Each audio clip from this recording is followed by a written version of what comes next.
episode of Stay Hot. I'm Blaiden, joined as always by my two favorite co-hosts of all time, Matthew Sponhour and Theo Ash. And we're here to give you another NFL draft episode. We're talking about our top 5 running backs in the upcoming NFL draft class. Not a super, not a super hyped up class as far as like some of the other positions we've talked about, receiver and edge rusher, quarterback, of course, but running back seems to be a little less discussed, but that's what we're talking about today. But before we get into that, Matt, Theo, how are you guys doing on this beautiful Sunday morning? I'm doing all right. I'm doing fine. It was crazy windy here in Denver last night, so I was sitting around working, and like my apartment was shaking because the wind was that powerful. I was worried like a window was gonna break. Or I don't know. I was going to get sucked up out the window and fly around through the air. I was worried a tornado would touch down on my building alone. So I was under the covers, shivering, cowering, whimpering. Chattering your teeth. Chattering my teeth. That. Okay. That's calling for my mom. But I survived the night. I got my coffee, and now I'm here recording with you guys. I went out to a bar last night, just Murphy's, and I got on the touch tunes as I usually do, and I put on maybe a little bit of Radiohead was maybe one of the songs. You're so crazy. No, but here's the thing. It's like the people sitting across from us. You could hear them be like, "Oh, somebody put on Radiohead," and then they started going to like this very like male manipulator music Radiohead spiel that you've heard on TikTok 1,000 times before. Mm-hmm. Wait, what's spiel? He don't know. I don't know. What are we? It's better not to know. It's just that like Radiohead sucks and blah blah blah blah. Male manipulator music is just like it turned into like basically everybody is now and whatever. Well, what song did you play? I forget. I think I played Jigsaw Falling Into Place. That's a great song. It is a great song, and I just don't care. I almost said something. I almost stood up for myself, but then I didn't because you should have said something, man. I don't believe it. You're a better man than me. I feel pretty strongly about this. I'm anti-instigating. I think de-escalating is Twitter and TikTok love to talk about like, dude, if that were me, I would have punched them. It's like punching someone is like almost never actually the right thing to do. Like even if someone's being a jerk, like what if you get arrested for assault because you punched somebody? It's like, hot okay, take. But I can go say I'm big and tough on Twitter. Dude, who cares? That doesn't matter at all, man. Violence isn't the answer. Hot take. I like to dabble put in a silly song on the touch tunes. Not that the Jigsaw Falling Into Place is that silly, but I'll put on something that's really dumb. If there's like no one at a bar, it'll be like a dive bar with a touch tunes. I'm just gonna be like play some shit. I think it's more funny to play something obscure when a lot of people are there. That could be true as well, but honestly, I don't know. I just think it's a funny move to just play, like go into a bar and if they have a jukebox, yeah. And I mean, you legitimately take them up on that and like play your favorite song that you want to hear. We're playing a 12-minute King Gizzard song, and they're gonna put the jukebox in there with every song. Yeah, and I can do it from my phone, bro. So it's like, yeah, I'll buy $20 worth of credits, and I'm now in a bar with my friends. And I can listen to the music I want to. You could play Radiohead at every bar in America. Oh, dude, that's the thing about touch tunes. Like, you do not have to be at the bar. Like, if you know what bar you want to play a little bit of Radiohead at, you can. Nothing's stopping you. Someone should do that. Just try and get their favorite song playing at every single touch tunes. I think that would cost you thousands and thousands of dollars. But that's like a Mr. Beast idea. We need like you could do it at every touch tunes like in your town. probably pretty easily, depending on the town you're from. If you're from New York City, well, first of all, prayers up in earthquake recovery if you're from New York. Yes. But you obviously you can play every touch tunes in that specific city. But yeah, I think it's part of the human experience when there's a jukebox with every song on it to play something that you find amusing. My New Year's, or not even New Year's resolution, but like my resolution since graduating college has been to try and see more live music. Mm-hmm. I have now seen 3 of my like new favorite bands, the Happy Fits, and then back-to-back nights, Friday and Saturday, I saw Jiraiya and I Don't Know How But They Found Me. Both kick so much ass. I've never heard of any of those, to be completely honest. Yeah, that's I've heard of those because you've talked about knower. them. The Happy Fits is their frontman's like a cello player. He's sick. I think he's Filipino. He's a really good singer. Jiraiya is just like a super raw, powerful singer. Some cool instrumentation. He doesn't like to restrict himself to like one genre, so he experiments a lot with different sounds and stuff. He's really cool and fun. And then I Don't Know How But They Found Me. You might not know them, but if you know Panic at the Disco, you know who their front man is. It's Dallin Weeks. And so that's kind of his. He is I Don't Know How But They Found Me in the same way that like Josh Homme is Queens of the Stone Age. Like, it's his band. There's some rotating pieces sometimes, but it's his brainchild. They are really good. Their show last night rivaled Queens of the Stone Age, I think. It was really tight. Excellent. So yeah. Matt got the concert, put on his own concert. Blaiden went to a concert. Sounds fun while I was cowering from the windy conditions. But let's talk about some of these RBs. First of all, RBs. Mm-hmm. When you were watching these RBs, running backs, halfbacks, what were you looking for? What was moving the needle for you in terms of running back skill set? I've got 2 things that I'm always looking for, or I guess 2 things that I've decided I'm looking for this year. Number 1 is vision. I just think like you're not going to go into the NFL and learn that. The most important thing I think you can just like know and be able to just like be able to read blocks, be able to read holes, be able to read cutback lanes, you know, guys that can just feel that out, and not even just in zone, but in like, you know, power, different trap, duo, like different types, being able to read different types of blocks. There's a lot of guys in this class that I am lower on because I feel like they kind of run behind the same blocking schemes forever. And it's like, I don't know if you can read a different blocking scheme. And then the other thing is contact balance. I want to see you, you know, take a hit and not just get like thrown back immediately. Like, you don't always have to like pick up 15 extra yards, but can you sustain a little bit of contact here and there?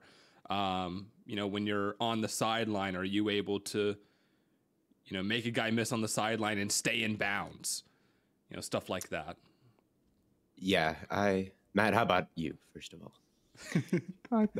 I think I generally agree with Blaiden. I mean, I don't know if there's like one thing that stands out that I'm looking for. I think you got to be kind of bursty. If you don't look bursty at the college level, at the NFL, I just think things aren't going to be open for you, you know? So that's why with a lot of guys, sometimes you'll watch them and be like, man, I just don't quite know. I thought there was a decent number of guys this year that I didn't say that for. Maybe not any like super top end, like nobody I would even think about in the first round or even the top half of the second this year, I think. But yeah, and maybe even second overall. But I would agree with contact balance or being really elusive, being able to be shifty. It's like you got to give me something extra when you've got the ball in your hands, right? Like anybody can read the play out right and be like a decent athlete, but you either got to make guys miss or make guys miss the tackle. So if you're not giving me one of those two things, if you're not a smaller guy who's shifty or a bigger guy who's powerful, then I really don't care. Or even a smaller guy who's powerful. Very true. Yeah. I agree with the burst 100%, I think. And just elusiveness, however you get it done. There's different ways to do it. Big running backs, small running backs. This is the position where size doesn't really matter. I think if you're big, it gives you some advantage in certain areas. And if you're small, it gives you a real advantage when linebackers are trying to find you behind the line of scrimmage and you're kind of below all the offensive linemen and being shifty. It can be hard to track you. So I think being small can be a legitimate asset for a running back sometimes. I think I read in Bill Walsh's book when it was at the ASU library, he was giving his ideal traits for every position. And with running back, he wrote that like size, like anything is preferable. There is no ideal. Quarterbacks have like an ideal height to see over the line. Wide receivers have an ideal height to make contested catches. Like not a lot of these guys have zero downside to being smaller. And I think if you're a running back, as long as you're like stocky and well built and can like take the hits, height and size doesn't really matter. So somehow if you're elusive, if you're 5'7", 180, that might be a problem. But it matters more in pass pro, which is the other thing that I really look for. There's a lot of talented running backs who have to be good off the ball as well as a receiving threat, as an outlet, and as a blocker otherwise, especially in this class where there isn't really a 1A type of guy. Like I think pass pro might really be the difference between which ones of these guys stick around and which ones of these guys kind of never quite get there. So yeah, have a style, kind of like play within yourself, patience, tenacity, like smart off the ball. Like these are all things I was trying to find with the running back class. And I came up with kind of a weird list personally. Yeah, I was watching you some guys at the top last night, Theo. Yeah, I was talking about Marshawn Lloyd, which we'll get into him. Do we want to go? I kind of want to start at the top. Top 5, 1 through 5, or do you want to go through maybe the consensus list? Let's go through the consensus then. And talk about each guy. Sure. Okay. So the number one guy on the consensus list is Jonathon Brooks. Are you looking at, what board are you looking at? I'm looking at mockdraftdatabase.com, big boards, the consensus big board 2024. I know The Athletic has a consensus big board they often put together, which might be different than this one, but this one does the job as well. And Jonathon Brooks is number one. He is the 54th overall prospect. So again, this isn't a running back class where everybody's super high on everybody, but Jonathon Brooks is number one out of Texas. I think he's super talented. Like, it's easy to see why people are high on him. He's got great burst. He's got long speed. He's incredibly shifty. And I think he sort of has a feel when he gets into open space that a lot of guys don't. Coming out of off the ACL tear makes me very nervous, to be completely honest with you. I almost think that we've over-adjusted our expectations for guys coming off of ACL tears where it's like, yeah, they're out for a year, but then they're fine. And at least maybe personally I did for a while. And I really don't think that's the case. That really can mess you up. And I know there's the Nick Chubbs of the world who have really bad injuries and come back, and obviously he was awesome. But it is a serious concern. And I also think that he maybe is like a little bit too inside. I think it's the first time I ever say that about a player, but I think he doesn't bounce it out enough. Well, yeah, I completely agree with you, Matt, to the point where I wondered about his burst and his long speed. But I think when I wrote that down. He just didn't do it enough. It was the only time where I was like, dude, you should be going for the home runs more, which is, again, something I feel like you never say about a guy. And I also wasn't super moved by his contact balance. And I have some questions about a guy where it's like I think the ability is there, but if he's not choosing to do that, am I really going to take a shot in the second round on like a vision question or a play style question for a running back who's coming off an ACL tear? I mean, I think if he ends up doing his thing and getting outside more, he can use more of his elusiveness and his speed and his burst, I think he could be supremely talented and be a number one running back for a team and be a real plus. But I'm personally just probably not going to be the team who takes a chance on that, right? So I don't know where exactly I would grade him. Maybe if it was in like the third round, depending on what type of team. I see him more as like a third rounder. A second's a little steep for me. And I think he's got the like boom ability, absolutely. But if where he's going is like back half of the second, and I was an NFL team, not knowing the situation, I'd pass.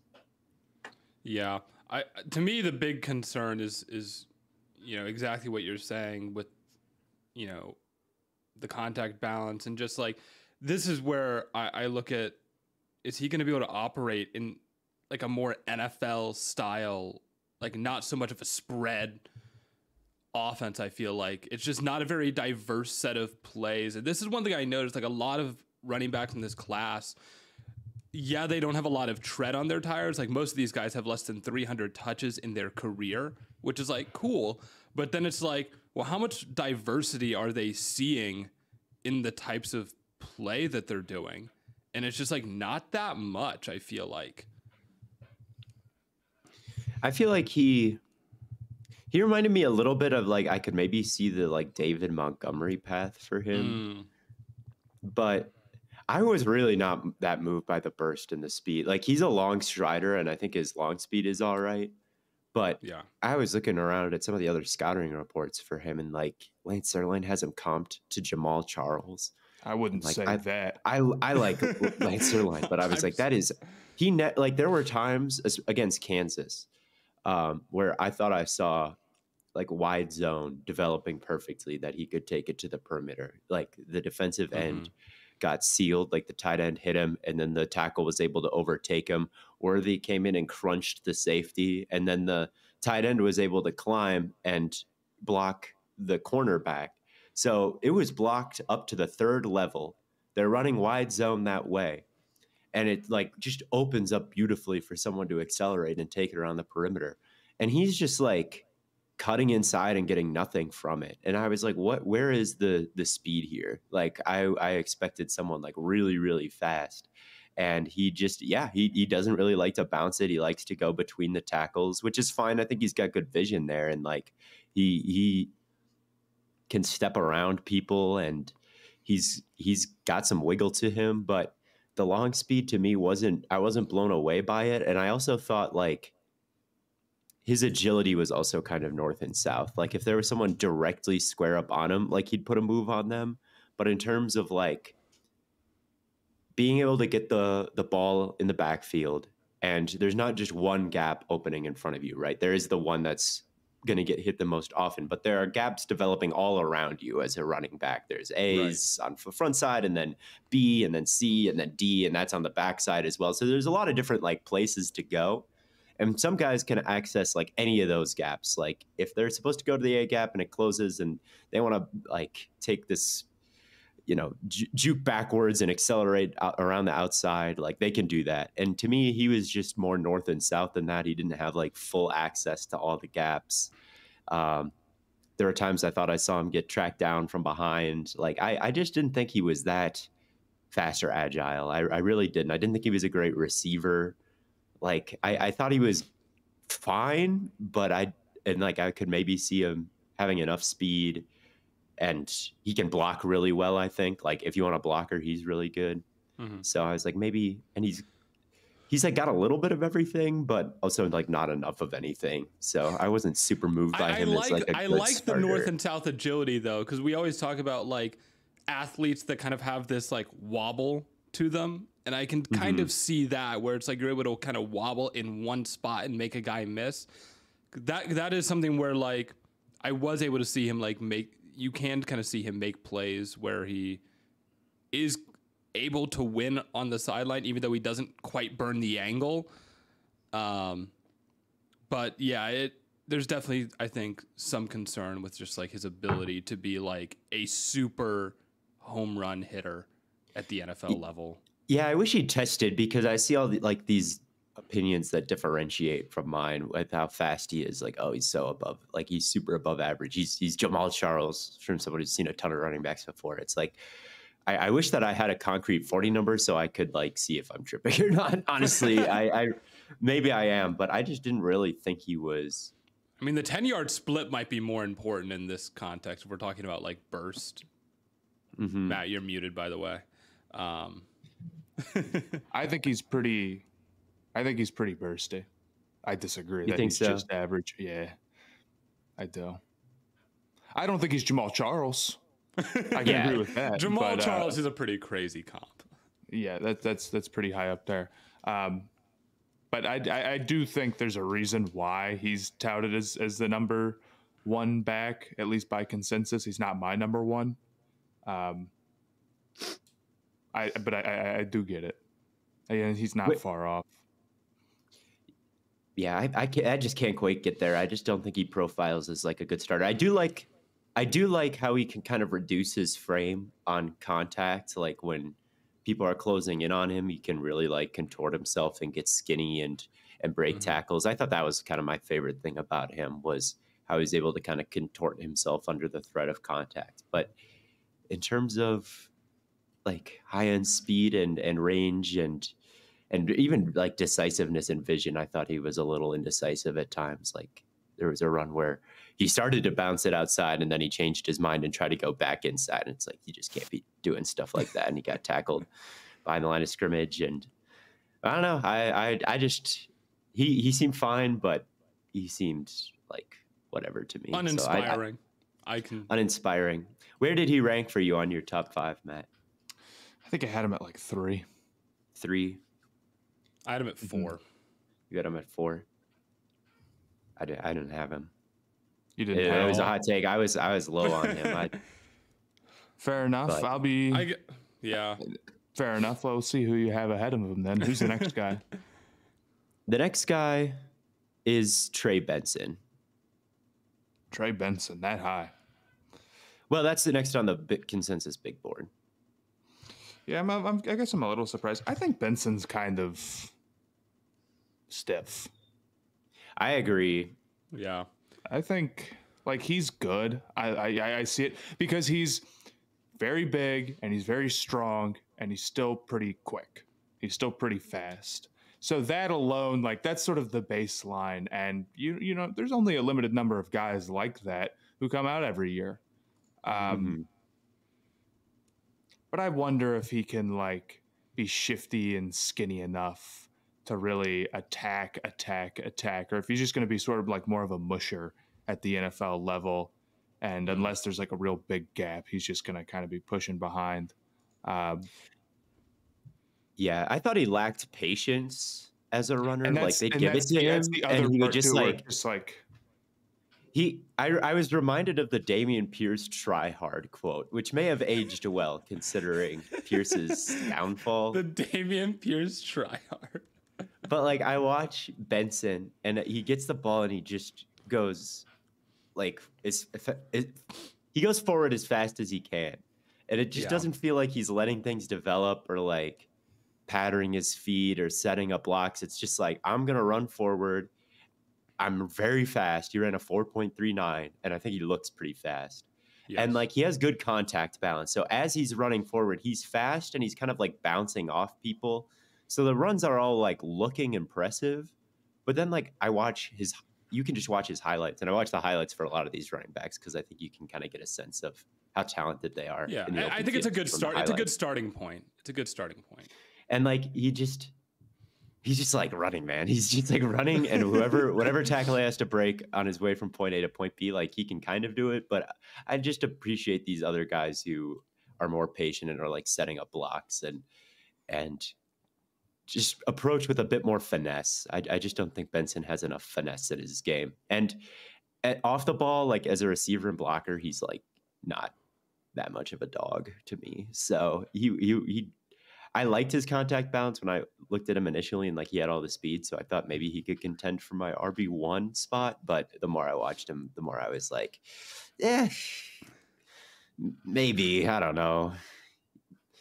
So yeah, I love the contact bounce is very real, but it's the other side of that just makes it like, oh.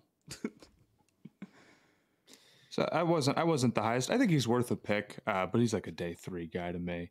I feel like I'm a little bit more focused on like where I would take these guys rather than a concrete ranking. I think I would have had him at like 6 or so. I don't think I quite had him on there. Wow. Well, yeah, I agree. Do you? I mean, if we're saying there's some questions about the running talent and we don't feel like he does the other stuff to like get himself on the field all the time, it's like that's a day 3 pure runner. It's a tough way to get on the field. Yeah, I maybe I'm contradicting myself and maybe it's too optimistic. I just feel like if the contact bounce is really this good, because I mean he will break a lot of tackles on any given play, but it's because he forces himself into those situations a lot of times.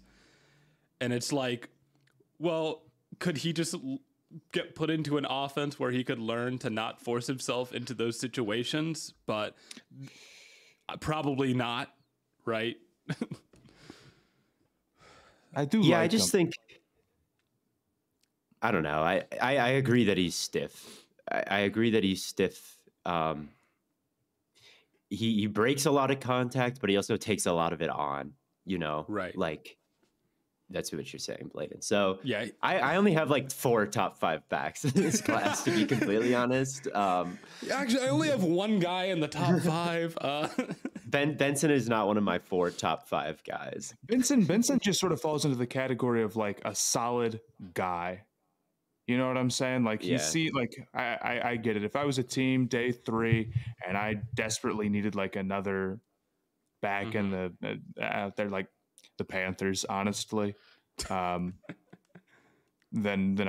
I wouldn't be mad at taking him. Mm-hmm. So the next guy, comp is hilarious.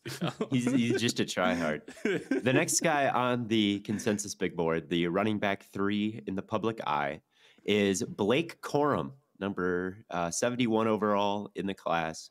Do we think that Blake Corum has what it takes to be a contributing winning player at the NFL level? Blake Corum is... or Blaiden, I'll throw it to you. He's kind of like diet Jonathon Brooks.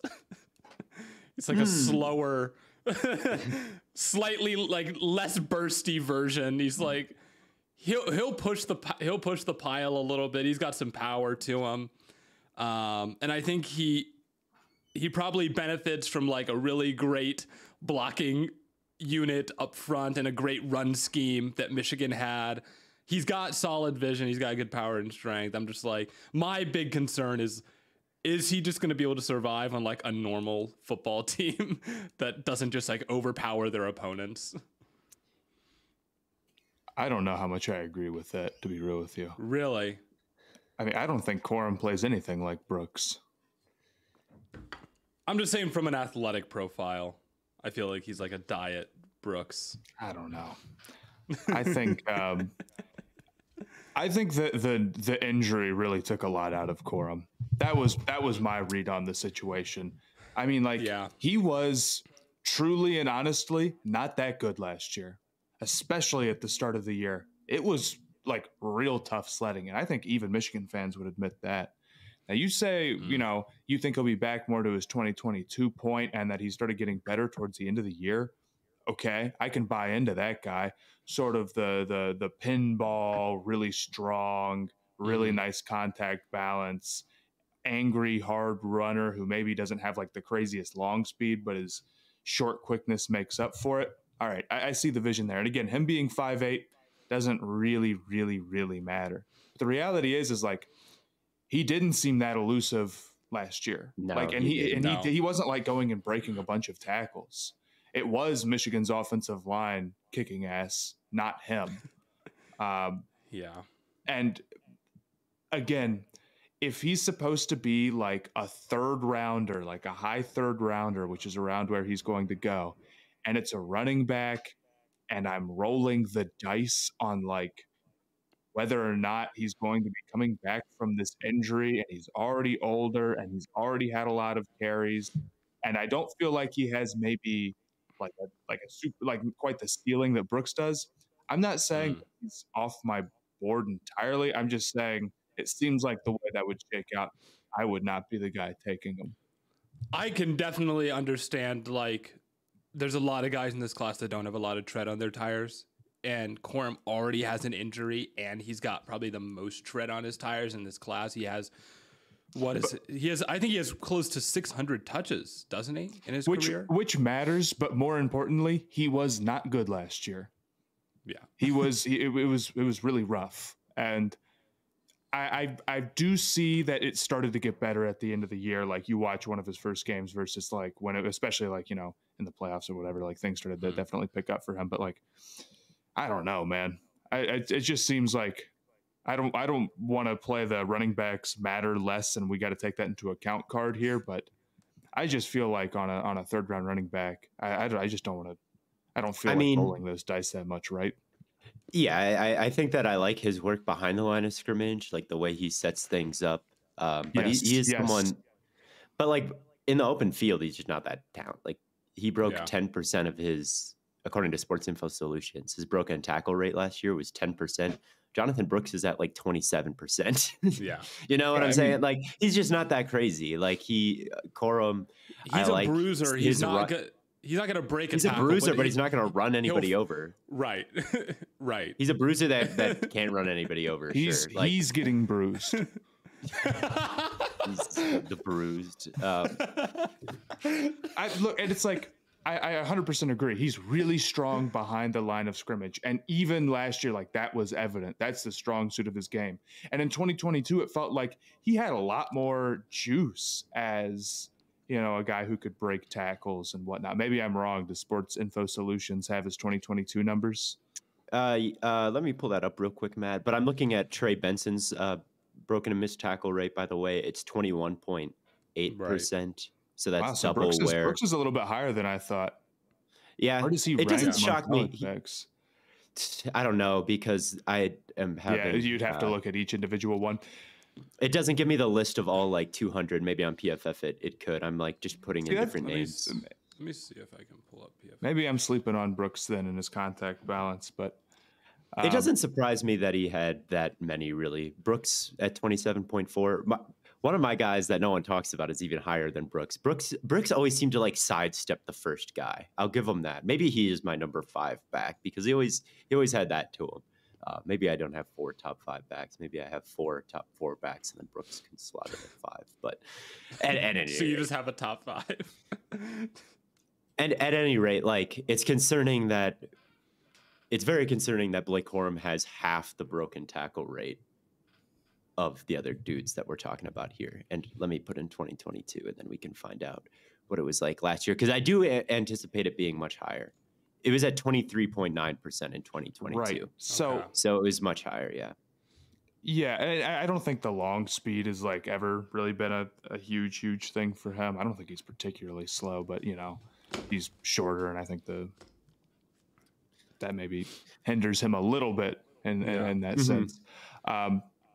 But I just don't feel like gambling on injuries that much for guys who I think are going to be like solid rotation backs with the potential to be a starter, you know, especially with the day 2 pick, which again is apparently where Corum's supposed to go. It's like, me personally, it's like reuniting with Harbaugh probably mean a lot to him. I'll let the Chargers take him or whatever.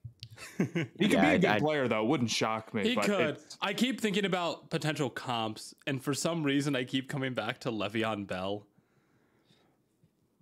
Maybe. We talk about the patience behind the line of scrimmage, and that's where everybody's heads always goes. Yeah. To Le'Veon. But Le'Veon was also like, Le'Veon had some pretty nice power to him also, but Le'Veon was also a really nice receiver, and that was... Right. And to me, the like really Le'Veon Bell equivalent that was valid was like Bijan Robinson last year, who had just insane footwork. insane vision. Like he could catch everything. He was more productive. He never had 10% broken tackle rating. Like, I don't know who Corum compares to, but even if I'm getting like the national championship version of him and like the playoff run version of him when he was better at the end of the year, like it's still a day 3 guy. So Corum is not in my top 3. He's just not elusive enough. He's not in there for me either. I have number 4 end at 5. Real quick. And Theo, when you type on your keyboard, we can hear it. Sorry, folks. Number 4 running back, Jaylen Wright out of Tennessee.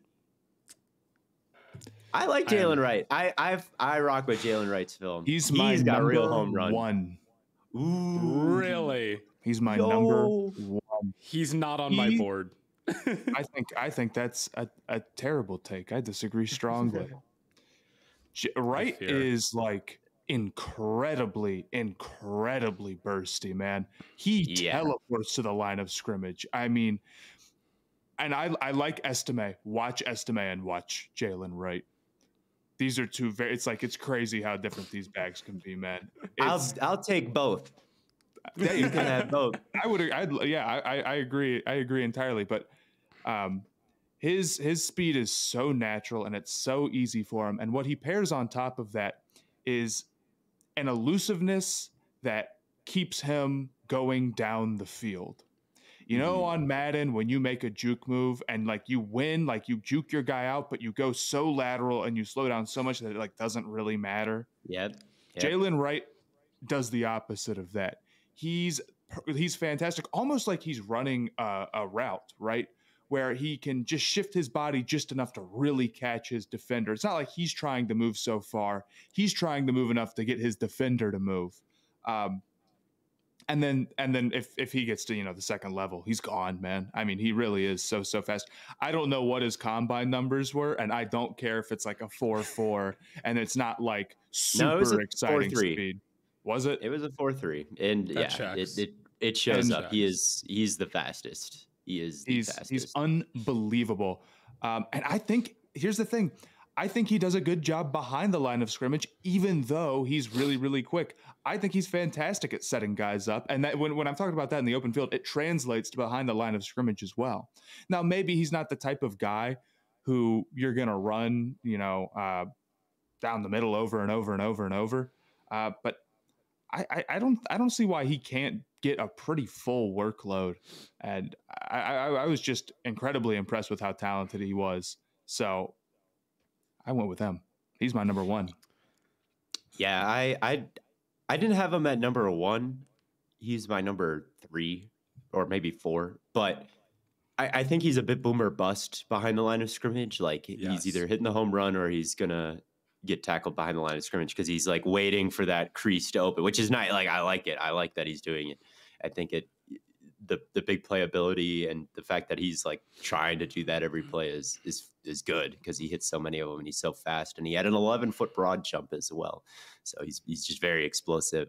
To me, he seemed like an ideal second back. If someone's super powerful, like almost a Tony Pollard to Zeke or like a Mitchell to I think like Gus Edwards with the Ravens. I agree, and I think Pollard would be my number 1 back in this draft class. I think that's I also wonder if like, is he really not that great in between the tackles, or does he just like choose not to? Is the home runs that he wants to hit make me feel a little bit worse about maybe him as a strength guy?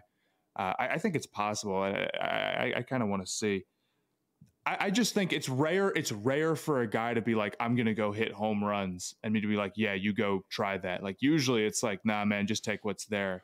But I think he's talented enough so where it's warranted.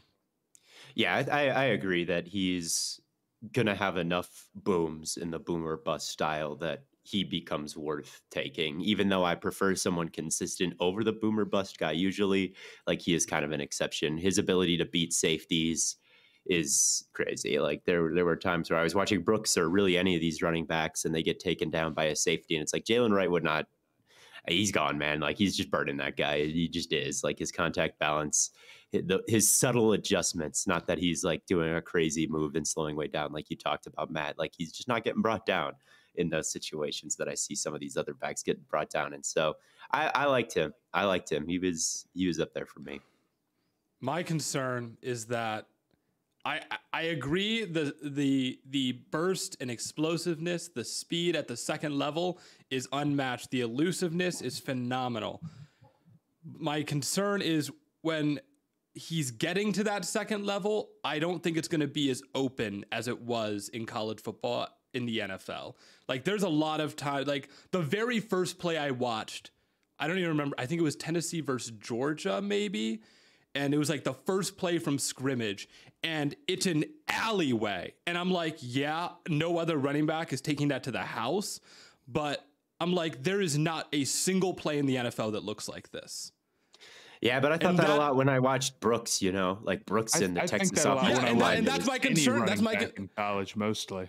And that's my concern with Brooks too. I'm like, is this the type of system that's going to translate to the NFL? And I just don't. I don't see these types of lanes ever happening in the NFL. And I'm like, is he good if he gets into a scenario where, there's, he's got Fred Warner closing on him, and he's got Grover Stewart in the A gap, it's going to be a little bit different than, he's going to have like a bunch of space to make guys work. And he's great in open space, but if there's no open space to begin with, then there's nothing there. But I don't think he's bad when things are a little bit more condensed. I don't think he's like significantly worse, like behind the line of scrimmage, like trying to hit that stuff. Like I agree, it's going to be tougher. Guys are faster, guys are bigger. But that is true for every college running back. That's why every college running back has worse, like yards per carry when they get to the NFL. Yeah. It's just kind of the nature of the game. And Jaylen Wright averaged 7.5 yards a carry last year. Okay, it's probably not going to quite hit that. But I didn't see any reason to believe that, like, in the tougher NFL game, he wouldn't be doing what he did for Tennessee, just less. I just prefer someone that is going to be able to survive more contact than he can. I mean, I don't know. What was his broken tackle rate on Sports Info, if you have the chance to look at it, Theo? Yeah, I'll put it in right now. One thing I'll talk about while I do that, it isn't really in response to any of Blaiden's points, instead of just adding my own. He's not that small for as fast as he is. Mm-hmm. You would expect him to be like, okay, he's like probably like 185, right? Like, what did he run at weight-wise combine? Oh, he was 210 pounds, and he ran a 4.38. Dude, he's nice. His broken tackle rate is not super crazy. It's 20.6 in 2023, but obviously still above that. That's not his better game, than Blake Corum. That's not terrifyingly bad, honestly. But his stuff rate, this is kind of interesting. Like the amount that he got stopped directly at the line was only 13.2%. That's below where Brooks was at. That's below where Trey Benson was at. It's above a little bit where Corum is at. To Corum's credit, he never got stopped at the line, which kind of makes sense. But I mean, the line of scrimmage usually got pushed kind of like 2 yards forward. Yeah, he did have a good offensive line, and he's very good behind the line. And to Wright's credit, when he did get stuffed, it felt more like the offensive line just like completely collapsed like in front of him. And a lot of times, like Matt, when you mentioned like he teleports to the line of scrimmage, like you're not going to get stuffed when like you're getting to the line that quick. I just don't see him like breaking a bunch of tackles the same way that like Benson can. I would rather have because to me, Wright as like, I'd rather have Wright as a backup than Benson as a starter, and I'd also rather have Benson I'd rather have Wright as a backup than Benson as a backup. You know what I'm saying? Like he just seems like that change of pace guy that really like. Again, like the Pollards or the Mitchells, you see it sometimes where there's the lead guy who can take on all this contact, and then you put him in, and you actually gain something. You actually like, it's not the backup is in, we can kind of relax. It's like now there's a different skill set in there. Like he's got the home run speed. Like I just think that he could fit into so many rooms and offer them something that no one else has. Whereas Benson, it's like you put him in, And it's like he's going to absorb contact. He might break a few tackles, but he just doesn't threaten you in the same way that Wright does. I'm just way more interested in Wright. I guess that's fair.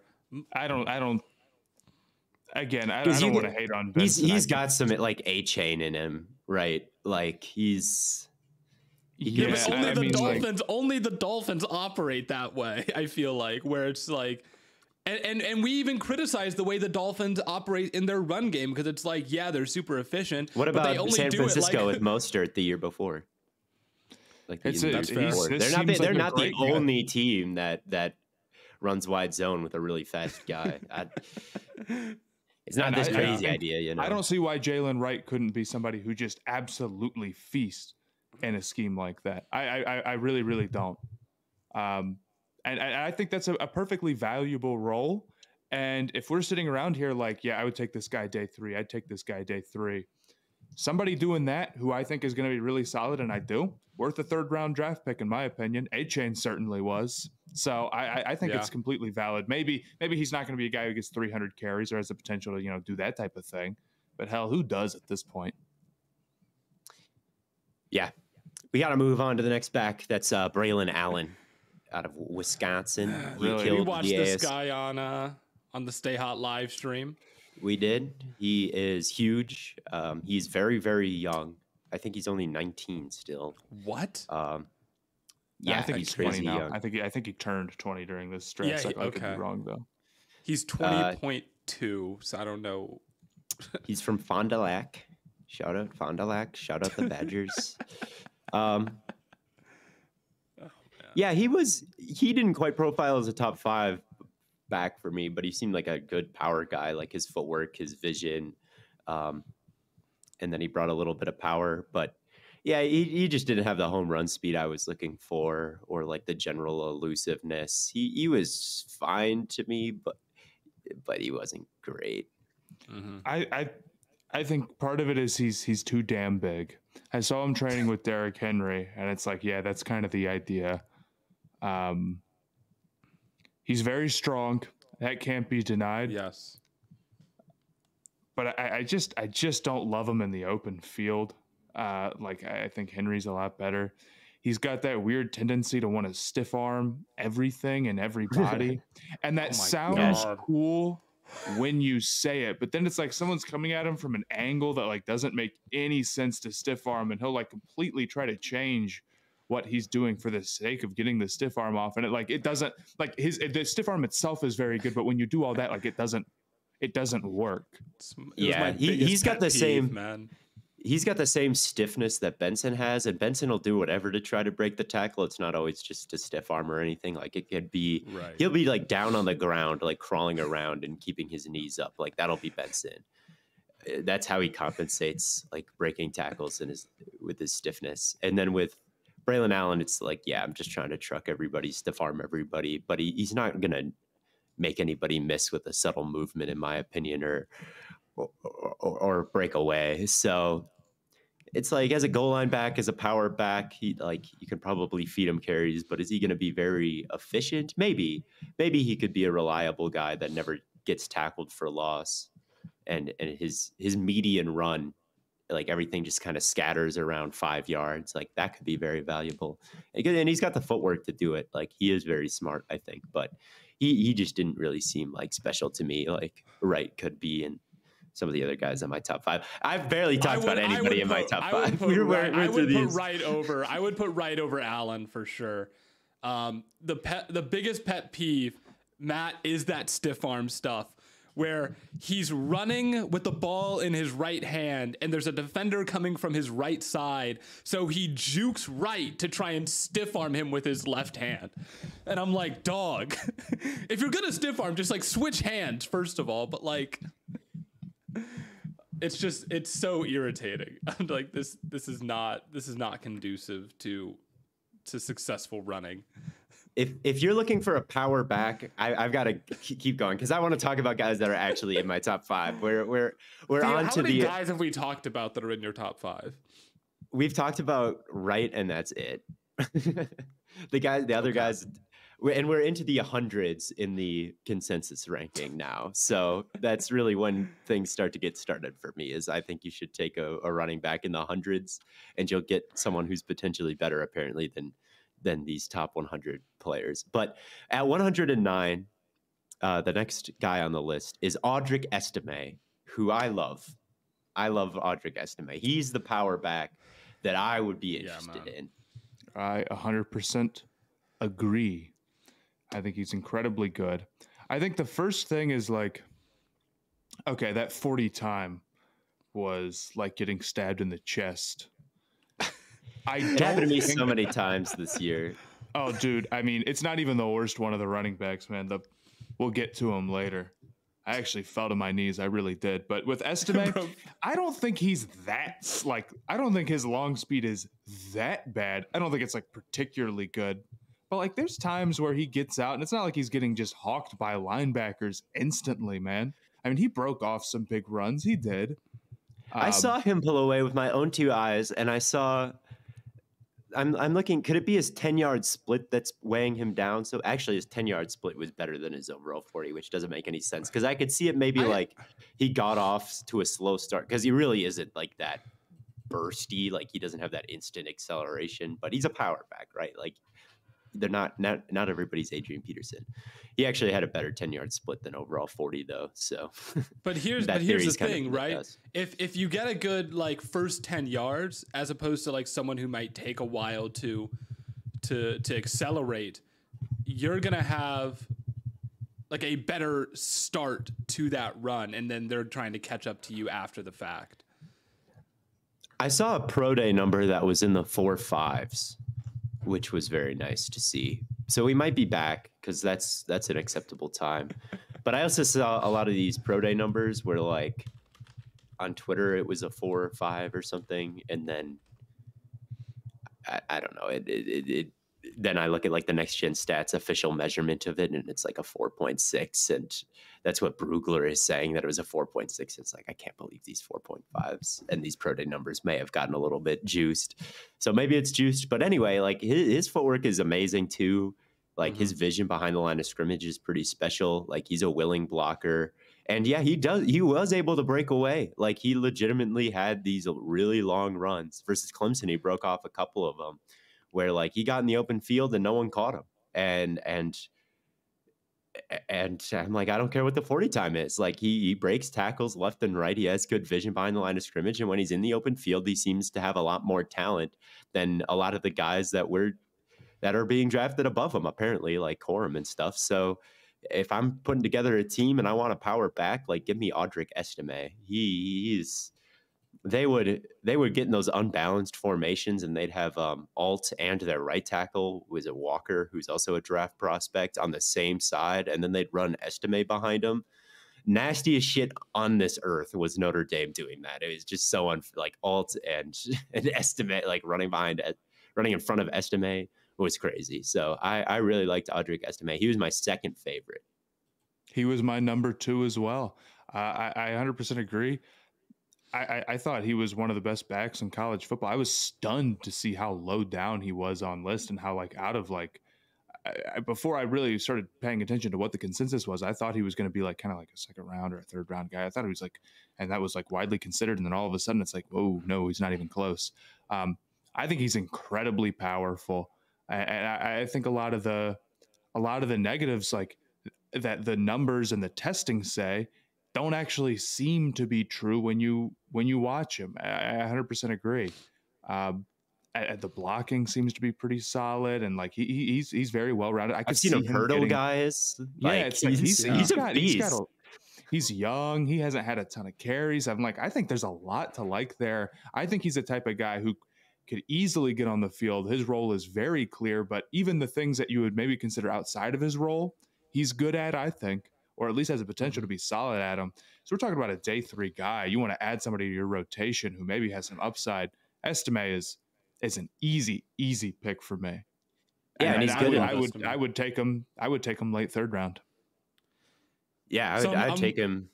I would take him maybe even in the 2nd, because he's a good pass protector as well. Yeah, right. Like he's big and he gives a lot of effort. He like Like he's just a starting power back to me. Like you could put him in as your starter, and then him and Jaylen Wright, like give it to me. The Thunder and the Lightning, like that's exactly what I'm looking for. That would be awesome. So no, I love Estime. I'm going back and I'm watching his 40 again, and my guess is that again the guys that you see run good 40s, they typically have like a guy teaching them how to run like a track 40-yard dash. And I just don't know if Estime had that type of guy in his corner because he runs like a football player. I totally believe that. And that's the thing that kills me about the 40. It's not really the same. You know, it's like that. It's all the track stuff that you have to learn. And like, I'm sure somebody who can learn that and then run like a 4.21 is also going to be very fast on the football field. But there is an amount of technique, kind of a lot of technique. It's all technique. It's tons like of technique. The difference in a guy that's going to run like a really fast, like 100-meter dash and like an Olympic level 100-meter dash is almost all technique. It's like if we wanted to test how strong quarterbacks' arms were, so we had them throw like baseballs or something. It's like, well, they do that at the combine too, where they have them throw and it tracks. No, they have them throw balls, but I'm saying baseballs, where it's like, yeah, I'm sure a guy with a stronger arm on average is going to throw the baseball farther, but like, there's a lot of technique to that too. That's not the same as actually throwing the football. Maybe that's even more extreme. Well, but I just don't believe it. He ran a 4.58 at his pro day. To me, that's the real number. And again, he's doing this, I mean, right around like 230. Like he's getting pretty big. So the speed score would probably put him closer to average in this class, I would guess, if you gave him the 4.58. I would almost be interested in seeing at the combine he was 221. So yeah, I would be interested in seeing what his like. I don't know if they track those like on-field speeds in college. Yeah, that's a good point. But I would be interested in seeing that because there's a lot of guys that won't run really fast 40s. A receiver that we liked before, I'm blanking on the name. Theo played for Tennessee in the draft like a couple years ago. Played Cedric for Tillman? Arkansas. Receiver? I can't think of this at all, man. Yes, Braelon Brooks. He was Why'd another you say guy Tennessee? Because he went to Tennessee. Braelon Brooks went to Tennessee? The Titans.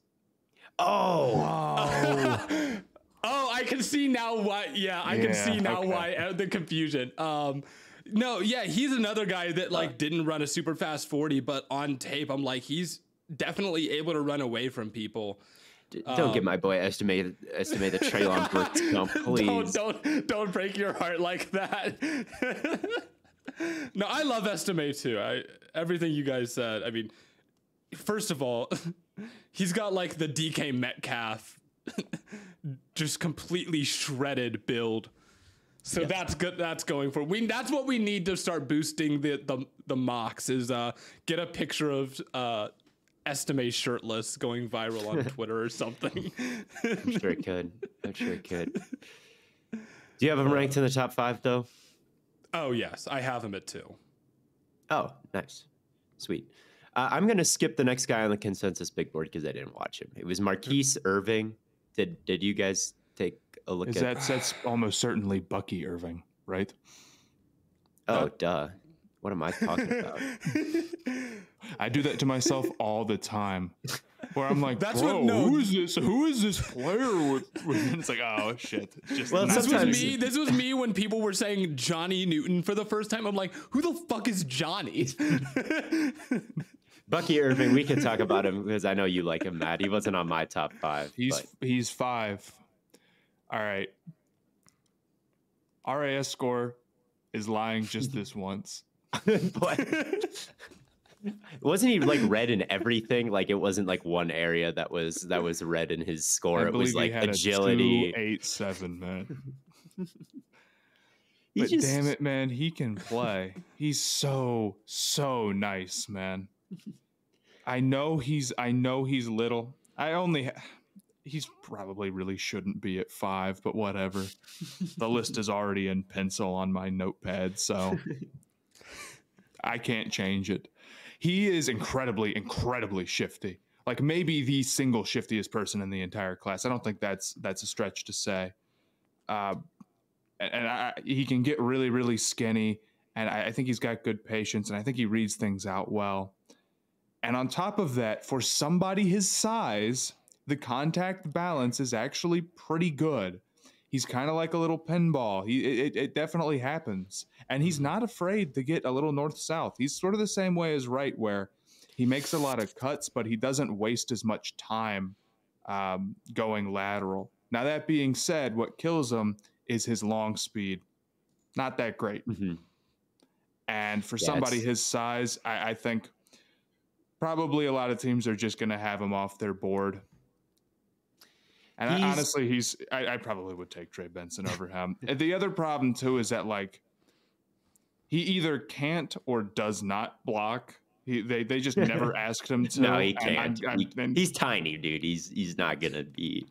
We don't know. Staring down the barrel and blowing anybody up, I think. He said you don't know.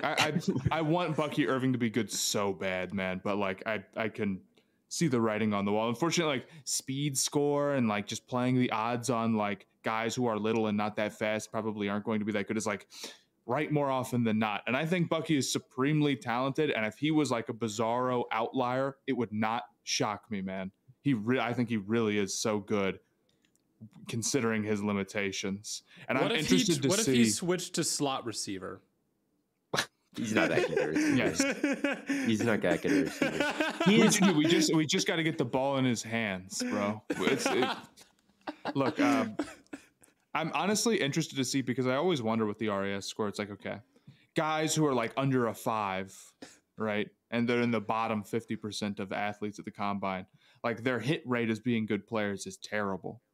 But also, like, guys under 5 are just not good prospects from the sake of, like, they didn't play that great in college, you know? Like, they weren't at that super high level because they already weren't good with those limitations. How does that, like, so how does it translate to somebody who's, like, looks really good, is really productive, is really nice in college, bad RAS score, translation? Probably. Here's what I think. He'll be one of the best 2 RAS running backs ever, man. Like, true. Does that put him in the top 5? He's got a lot of traits that I enjoy watching. Like, if I talk about range, hitting different gaps, and patience for block setting up, he's got all of that.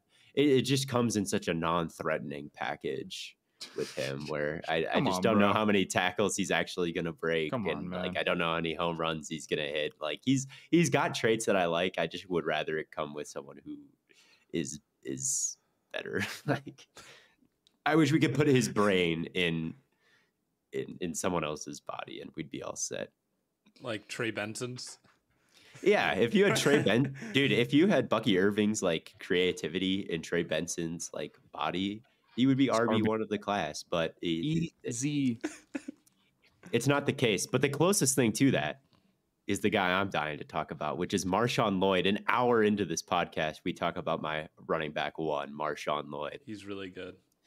He's crazy good, dude. He's really so good. He was the guy I was looking for. Unfortunately, my comp for him is probably, like, he could be DeAndre Swift. Like, I wish he was a bit more north and south. I know. But I think that he can be a bit more north and south than Swift even. But, man, that guy, he's got real burst. He's got real range and patience behind the line of scrimmage, like I was talking about, like Bucky has. But he's got some of the talent to really punish you. Like, he'll hang back there, find a gap, squeeze himself through it, and then contort himself, like make the second guy miss. Like, everything that I'm looking for, he's got it. He has that low center of gravity as a runner. He's got the home run speed to me. He's a good receiver, making adjustments to the ball. He's a good blocker. I watched him at South Carolina, and, like, never has anybody needed to train. Hey, Gamecocks hat, by the way. So, but I'm about to cook the Gamecocks because he needed to transfer so badly. Like, he was in this heavy timeshare with guys who weren't as good with it as him.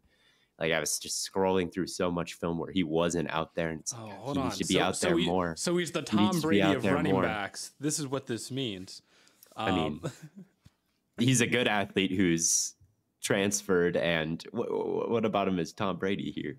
Well, you said he was sharing a backfield with guys who aren't as good as him. That was Brady sharing a. No, I'm not feeling that comp. The Marshawn Lloyd to Tom Brady comp. I'm not seeing it. But he needed to transfer so bad. Like all the talent was on display, and then he goes to USC and he puts forward a huge season. Like he's super productive. His yards per carry goes up, and he's doing it behind offensive lines that are bad. Like the South Carolina offensive line is bad. The USC offensive line we talk about with Caleb Williams, like it's kind of like you hand the ball off and you don't know what the picture is going to look like, man. Like you watch the UCLA game and Latu is killing everybody. That affected Caleb Williams, right? It also affected Marshawn Lloyd at the backfield, and like the two of them were just, to me, complete ballers, and huge reasons why the USC offense was as productive as it was. Is like you just had two guys who were more talented than anybody else, and Lloyd does the other stuff as well, like catching and blocking. So Lloyd to me is my running back one. I think he's the whole package. I wish he was a bit more north and south, but you can't always get everything you want. That's fair. I think you've been a little rude this episode, man, with the Bucky talk and the South Carolina offensive line talk. You're coming at all my favorites, and the thing is, usually I'm 100% on your side. Yeah, I enable you. You don't even believe this crap, man. Matt, be real with me for a second. Is South Carolina's offensive line good? No. No, it's not. He was the best lineman that they had. I agree. Lloyd is incredibly talented, I think. And yeah, he does get outside a little bit too much, but I think he's got the traits that make it okay. Again, where guys really hurt themselves is when they do that stuff and like they don't have the juice to ever pull it off. And that's something that would just get a guy off my board like immediately if I were a team, whereas I'm just not even going to bother with that. Lloyd is not that bad with it. And he's certainly a really good athlete. Again, with how quick he gets to the line, he's not Jaylen Wright, but he's pretty fast. He was my running back 4. The thing that concerns me the most with him, the potential catastrophic fumbling issues. There were a couple fumbles this year at USC. Is not nothing. It's not nothing, but here's the thing. In USC's, I blame the coaches. I blame the coaches for his fumbling. How many times do we blame the coaches at USC for the offense? I blame them for everything. I look at the ball. Like, there's going to be more fumbles when they handle the ball the way that they do. Like, sometimes he fumbles because they pitch it backwards to him on a triple option, and then, like, he doesn't fully corral it, I feel like, and then gets hit. And, like, yeah, he fumbled there, or, like, just caught it and then, like, dropped it inexplicably. But I'm like, I just feel like this offense is so chaotic with their ball handling in the backfield. Like Caleb Williams fumbled like 15 times or something ridiculous. I kind of think the USC offense invited fumbles to some extent, and I think fumbling could be a massive deal for him that like ruins everything, definitely. But I also think in a different offense it could be easier to hold on to the ball. And I think that same thing with Caleb, like he fumbled all the time as well. But I think like playing normal football with like a normal game script and like he's not like pitching it backwards as he's about to get hit outside the numbers, which I saw sometimes in that offense. Like I do think the fumbling numbers can potentially go down. You know who has no fumbles? Who has no fumbles? Trey Benson. Really? Invites the most contact of anyone in this class, doesn't fumble the football. Try hard. Teacher's pet. Gotta let it loose a little bit, man. It's all good. You go. Yes, coach, I won't fumble. Go out there and make a play, buddy. No, it's horrible to fumble. So it adds to the Aaron Jones comp, Marshawn Lloyd. Like Aaron Jones is an absolute dog, but he will fumble in the playoffs. Honestly, guys, Aaron fumbles Jones. are not that bad. I like that. You got to make a TikTok of that, man. Make that a video. Marshawn Lloyd he's Aaron Jones down to the catastrophic playoff fumbles. That's and I'll take that as running back one in this class. So that's Marshawn Lloyd. I don't know if you guys have gone through your entire top 5 with the running backs who are past him: Will Shipley, Ray Davis, Dylan Laub. Anybody else? I've got one more guy I want to talk about, but before I don't know. I guess my 5 is now up in the air. I like Benson okay. I like Irving okay. The only other guy who I feel maybe strongly about is the Louisville guy. Oh, we watched Isaac. him too. Garindo, yeah. Garindo, yeah. Aishawar Jordan. Garindo. What do you feel strongly about with him? I just have a strong opinion. He tested particularly well. That's not nothing, especially for running backs. He is very fast and he is very strong. I don't think he can turn corners all that well. He sort of like rounds things out when he bounces outside. Like he moves how you would expect somebody going that fast, that big to move, Yeah. He's not very creative. And it's not very creative. And he's sort of, a one-line type guy. I don't know if that makes any sense. And I think there's value in that. Again, it's like, could I see him as like a day 3 sort of like we're going to have him in the backfield and he's just so strong and fast that we can sort of point and shoot with him, hopefully. Maybe. But I wouldn't have him over some of the other guys who I think are more complete backs. I do see some vision there with him, though. Like, it's not nothing. But you have to ask yourself how he tested that well and is not like a number 1 back. And there is an answer to it, Right. Mm-hmm. Yeah, he's nice in the sense that he can take it inside, he can take it outside, and he has the ability to tell the difference of like when to do what. So I like that all about him. Like he can fall forward and stiff arm and be a tough runner. But yeah, there's a sense of creativity and looseness to his game that is missing, and he has always been a backup. So he hasn't gotten a ton of playing time. So maybe with how athletic he is and how little tread is off of his tires, he can come in and add some juice as a fast, powerful back. I could definitely see it, but he didn't make my top 5. A guy who did make my top 5 is Tyrone Tracy Jr. I didn't get out a chance of Purdue. to watch him, but I know you should. I was pretty shocked by what I saw. He has no idea what he's doing, I feel like, and like the holes he hits are kind of arbitrary. But the guy is by far the best receiver in this class, to the point where he actually played receiver at Iowa and like was pretty good. Like there's no other running back that I could say like put him out wide and he could hit a deep post on you. Like he has, seriously, like go watch him. He's crazy good.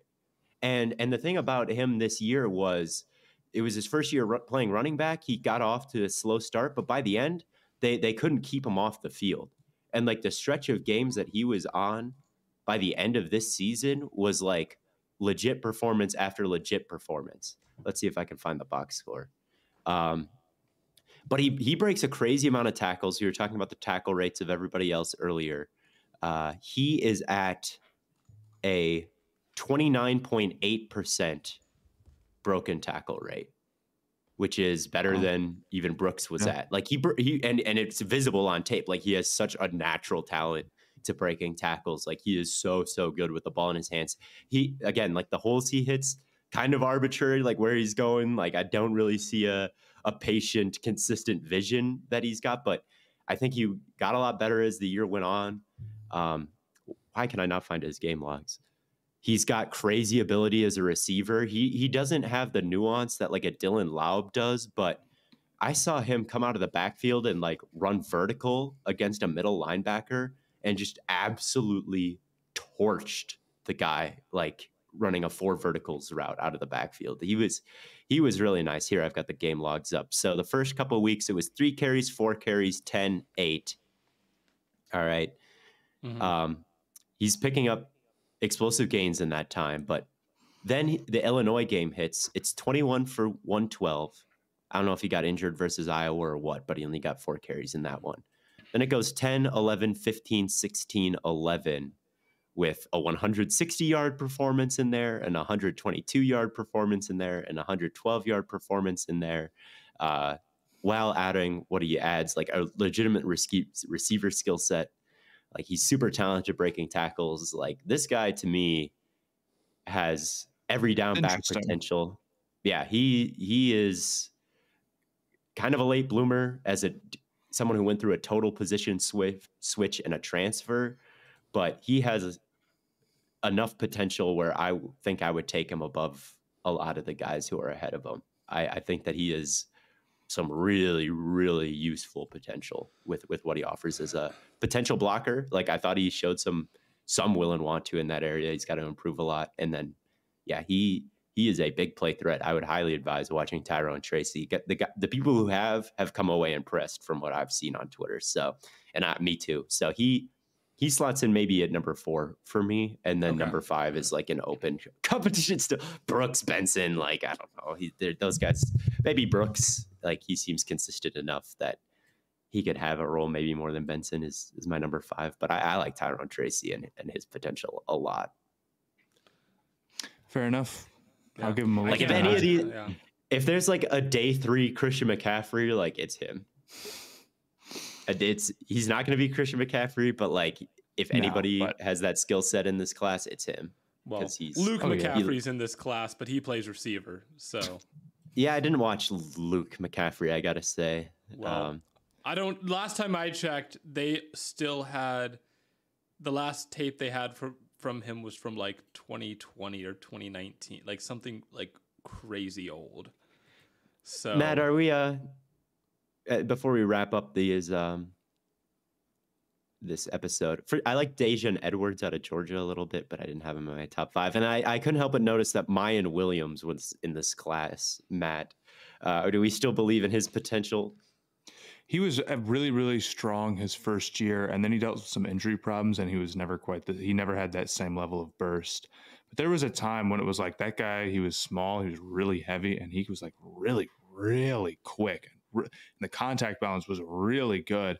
I remember being shocked by it early, and for whatever reason, he's just always banged up, and it hasn't panned out for him. So Mayan's a guy that I really liked not all that long ago. But it just never culminated for him at OSU, not for a long stint of play, unfortunately. Well, all right. We should probably, it's been kind of a jumbled episode. We've just gone through the players. We should all just give what the top 5 looks like for each of us. Matt, I'll start with you. So I've got it, Wright, Estime, Brooks, Lloyd, and then like I'll go Benson, I guess, with Irving and Isaac Guerrero, like right there. Or not. So that's 1 to 5. Yeah. Okay.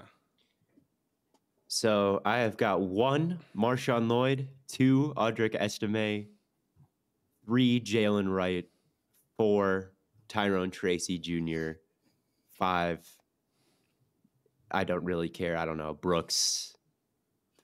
Throwing Ray Davis in there, I don't know. Like, he's kind of nice as well, but I'll say Brooks for now. 5 Brooks, but I'll go 5 to 1. Change it up a little bit. 5, I'll put Blake Corum. 4, I'm doing Jonathon Brooks. 3, I have Lloyd. 2, Estime, and 1 is Benson. Sweet. Rock on. But yeah, that's another episode of Stay Hot. Those are our top 5 running backs. Let us know in the comments how much you hate them. And yeah, we'll be back. What am I? They will. They'll let us know in the comments. Let us know in the comments how much you love them. There we go. Let us say these are my 3 favorite top 5 running back lists I've ever heard. So true. Maybe on the next episode we'll have a surprise for you all. Maybe.